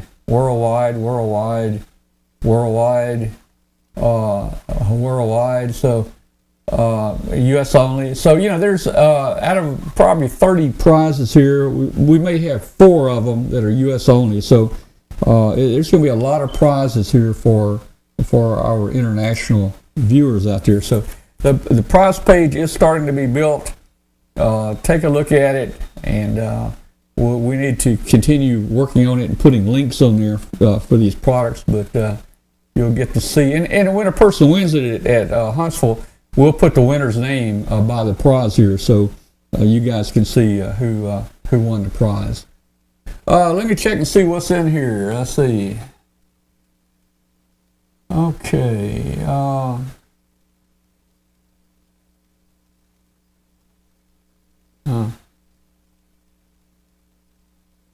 Wow. Okay. Chris said only Tom is on video. I'm not sure what that means. That just means at that time, I guess it wasn't switching to split screen like it is now. Well, I manually do this, but I don't know what tonight why Zoom wasn't switching between speakers sometimes.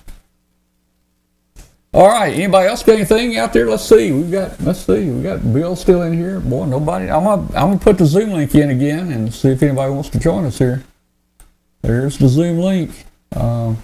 You better come on in here. Hey, my mouth is, man, it almost feels like it's back. I might even be able to eat something in a few minutes. I thought during the show I was going to have to be slapping it, and, Yeah. I was scratching it, but it didn't do any good. It was kind of tingling. I'd scratch it, but I know. I hate that. I couldn't feel it, man. I couldn't feel it, and that's a terrible feeling, but, I'm starting to feel good now. Yeah, I actually got lucky this week. I had a eye doctor appointment on Friday and then a regular doctor appointment yesterday, and both of them said, "Get out of here, you're good." Well, that's good, man. That's good. So that was, and actually it was very surprising considering the year I've had. So yeah, that was quite happy. They actually cut my meds back a little bit. Well, that's good. So yeah, save a little bit of money anyway. Well, let's see. Somebody join us. Who was it? M49 JWP. Let's see who that is. Just wondering who that might be. M49 JWP. Hello, M49 JWP. How you doing? Hey, Tom. It's Yeah. Hey, Jeff. what's happening? Man, you surprised me, guys. This is past. Hey, let me see if Bill there, WZ1L, knows who this is. What's happening, Tom? What's happening, man? So Bill, do you know who that is? Well, hey, Jeff. Nice to see you again, man. Yeah, man. Good to see you guys. I hate I missed you last week, Tom. Well, we guys, missed I you was last over week when they were up there in Tuckasegee, there, no? I was in Tuckasegee all last week, but our schedules didn't match up with Jeff there. Jeff is Pastor Jeff, and he's also a ham radio operator. He lives just right over the mountain from our house. And my what was that?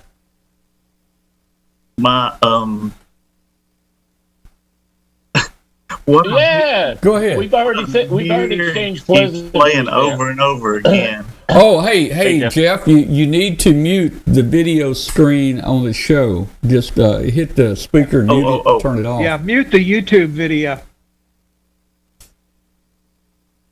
He won't see Then give it about 20 seconds. He won't see it for 20 seconds. We'll get him working here. Yeah. Okay. Try that. Yeah. What's with this M49 call, Jeff? He's undercover. Well, that's part of it. I'm actually working tonight, and I am using my work computer. So that's we can't say much then about this. We'll keep you incognito. But Jeff lives just right over the mountain there from us, and a few years back, I don't know, 5, 6, 7 years ago, I don't know, we gave a prize away at the Dayton Hamvention, and this guy wins this prize. He wins the prize from us, and he says he lives in Tuckasegee, North Carolina. And we say, what? We live in Tuckasegee, North Carolina. And we found out he probably don't live more than 1,000 yards from us over a mountain, man. Cool. So that was Yeah. kind of cool. I hate I missed you last week, man. I had to work some and just got covered up. So it was something every evening. So anyway, that's No what problem, happened last man. week. No problem. I'll get you next time. We'll see you next time. Hey, I'd like to hang on a second. Had a cough going on. I caught that from Glenn in Dayton a couple months. Yeah, right. Hey, Except you had it before me. He got it from me, but he had it before me. So, yeah, hey, Jeff, man, I'd love to do another cookout up there at our house if we can get all the hams together again like we did last time, you know? Yeah, that was fun. I'll try to, I don't know, our group has been doing the meetings still on the radio. Yeah. I'll have to find out the status of the whole group, but I'm sure they'll be ready by the time you come back next time, maybe to do something like that. Yeah. Yeah, well, I'd love to do it. Maybe we could do some kind of ham radio project, you know, out in the yard or something at the cookout.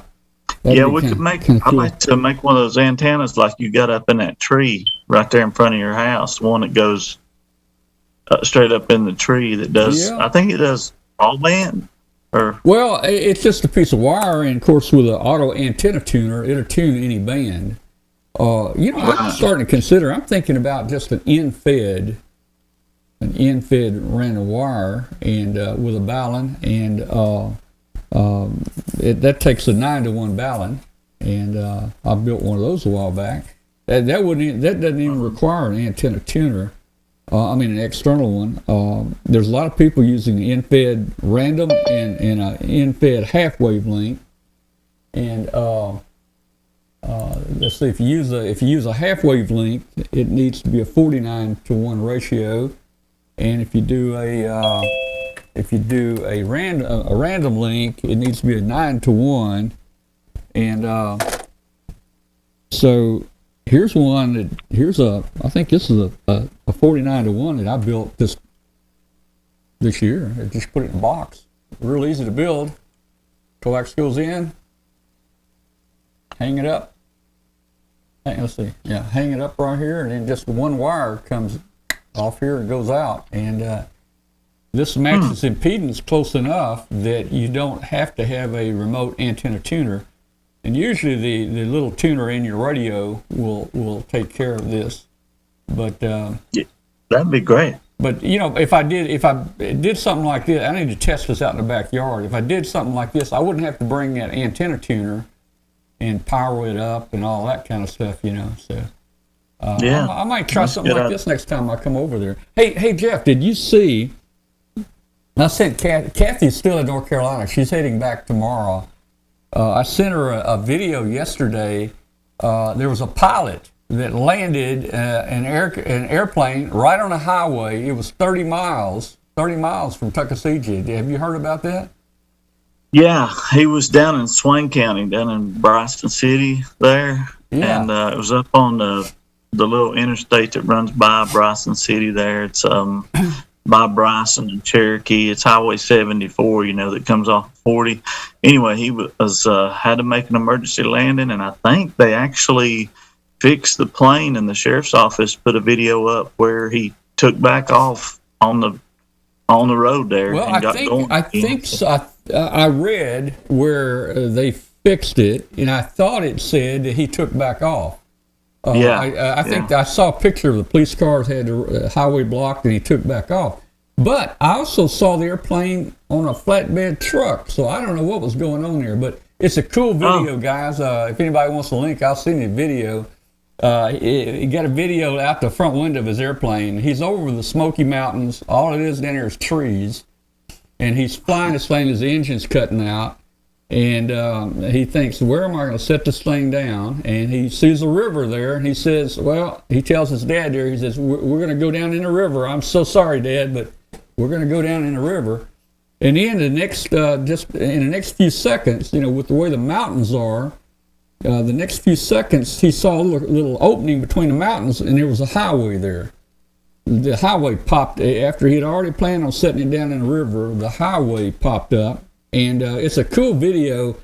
there's cars going down the highway, and he just coming in right slowly, right behind them, and just almost right on top of them, and he kind of gets in front of one of them and just sets it right down. But the thing about it is, those roads have a lot of curves over there in the mountains, and it was a major curve, and where he set it down, boy, you could hear his brakes or whatever the wheels, man, because he was trying to make the curve, man. He was trying to make that curve. I was amazed at how many views he had. It had over 300,000 views before you posted it, so probably 500 now. Yeah, those wheels or brakes were screeching, man. When he kept adjusting, and he was getting more and more over toward the left there, and there was some traffic coming, and but he made it safe, man. That was a cool video. It really was, and it was amazing that all those cars, once they saw him, everybody just started stopping and pulling over to the side and let him have the road. That's usually a pretty busy road too. Well, it wasn't really busy that day. The cars he set down in front of, he must have. I bet you he wasn't more than 15 feet in front of them when he actually set it down. He was close, man. He was on the top of those cars, and I can just imagine what those people thought. I can imagine being in that car and seeing that plane come right over. See that plane come over and almost land on their hood, man. Wow. Yeah. So you got to do a search. I missed the earlier part of the show. You had Bob Heil on tonight. Yeah, Bob was on. Yes, we did. He was real good. Well, you'll have to watch the rerun. You can watch it tomorrow. I will. Yeah, I always watch them. Yeah, if I miss. Bob's a cool guy, and he's been a big supporter of all of our stuff that we've done for many years. All right, well, guys, we're getting close to the end of our show. Man, Jeff, I'm so glad I'm glad he checked in. I was wondering about him. I was about fixing to send him an email and saying, "Where you at?" Yeah. Hey, Jeff, your call. Hey, give me your call. I keep forgetting. We hadn't talked in a long time. KE4. Mine's KM4QBC. Yeah, QBC. I can remember that. The QBC is kind of like the QVC channel on TV, I kind of get those mixed up. Yeah. KM4 QBV. Very good. And Jeff's got you still got that 10-tech radio? Yeah, I got that 10-tech Jupiter, and it's got the microphone that came with the radio, and it does the trick for me, man. I've talked everywhere on that thing. Well, that's good. I'm happy for you, man. I went over one time, and Jeff and I built some antennas and put them up for him, and we put a Delta loop up out there. Did you ever get that Delta loop back up? I know it fell. No, I didn't get the Delta loop up, but I put the, last time you were here before this past time, we built the 40-meter dipole, and I put it up, but it broke. I got to get it put back up again. Just the rope that I had on one side broke, so I got to get it put back up. Well, all right, man. We'll get that up, and you got a hex beam, I think. I talk on 20 and lower with the hex beam. It does great. Yeah. That radio, that 10-tech, you said Jupiter was the name of it? Yeah. Mm-hmm. Yeah. When I went over there to help him get his antenna stuff set up, guys, I never operated a 10-tech Jupiter, and I didn't know how to work. We had to get the book out because it's different knobs are multifunction. And I looked at that thing and I said, "Where's the volume control on here?" Or, where's this control? It wasn't on there, so you had to kind of go through a menu to bring up different controls. So, but we learned it. I figured out about 3/4 of it probably. So, that's good. Well, I've got radios here. I don't know I don't use half the stuff's in them. You figured out that 7300 yet? All them little buttons on that? I don't use it much. I got a 7610 sitting beside it that I use mostly, and again, I don't use it, but I don't hardly ever touch any of the knobs on it. Just maybe change the frequency, and that's it. When you go to Huntsville, you need to find me one of them 7300s and stick it in the back of your truck. Now, okay, well, you talked about coming to Huntsville. Now, is your church still have their anniversary thing during the Huntsville week? Yeah, I'll have to check and see if I'm on call on that Saturday. If I'm not on call on Saturday, I could probably come down for Friday and Saturday, but I'd have to come home Saturday evening. Yeah. But we do have homecoming on that weekend. Yeah. On Sunday. Yeah. Well, I don't want you to have to change your homecoming there, and I doubt that. I've always wanted to go to that. I've always wanted to go to that hamfest. I think that's the one to go to. I know Kathy drove one time. She drove from Tuckasegee to Huntsville and met me, but I don't remember.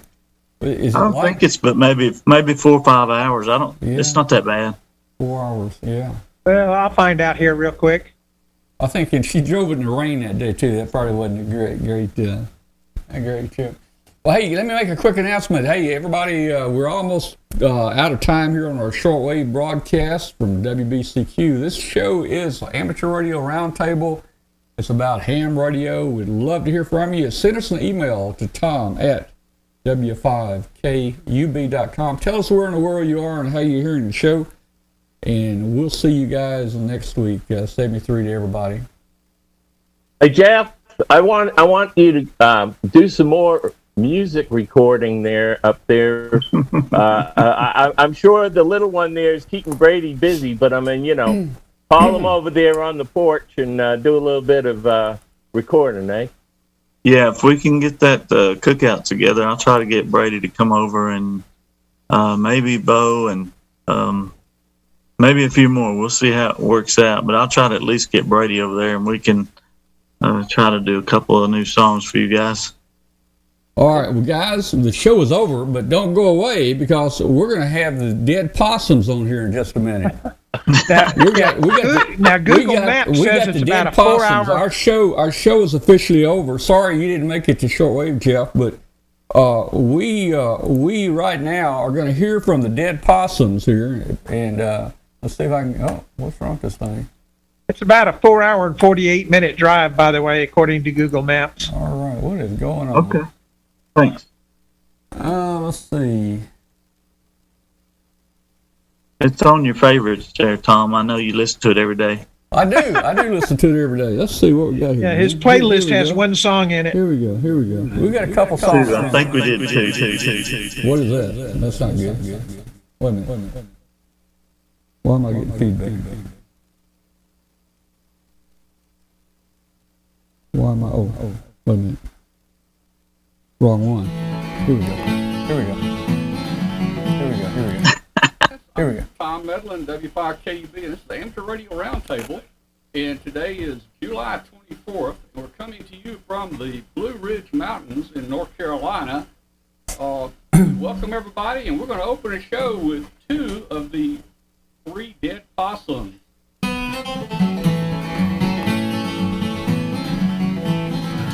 There we go, guys.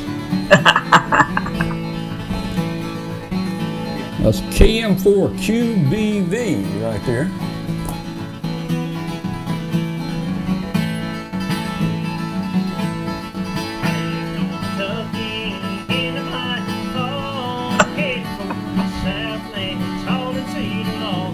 I really enjoyed that night. We could stay out there all night, man.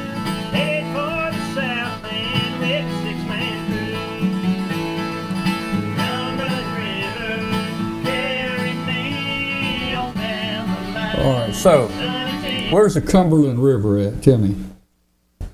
Yes, it comes through Virginia and Tennessee, I believe. All right.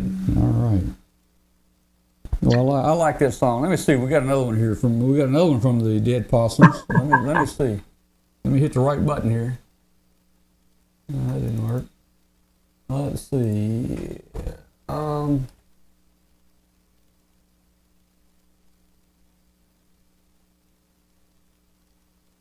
Let's see what this one is.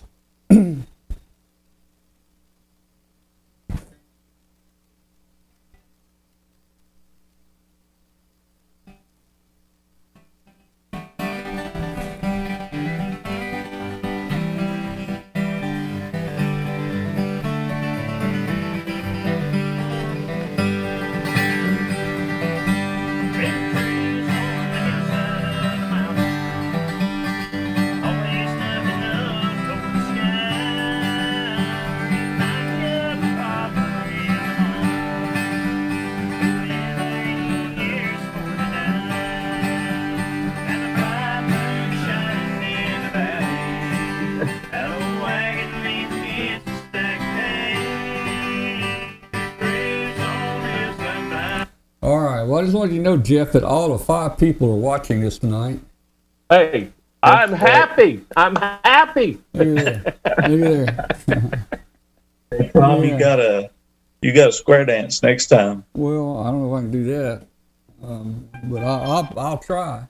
We'll get your granddaughter. We'll get your granddaughter there. I know she can do it. I saw that video where she was dancing downtown. Oh yeah. They had a good time there at the fireworks, and yeah. Well, that was that was pretty cool. I think I can do that dance. What I don't know what it is. You left, then the right. You know, you just follow instructions, right? You know. Yeah. I guess we round and round. Yeah. All right. Well, man, I'm so glad you joined us here. Yeah, I try to get in here a little bit more often. I usually work every Tuesday. We're on call on Tuesday nights, but anyway, I'll drop in when it's not too busy. But okay, I'm going to have to check out here. Y'all take it easy. Hey, nice to see you. Come back anytime.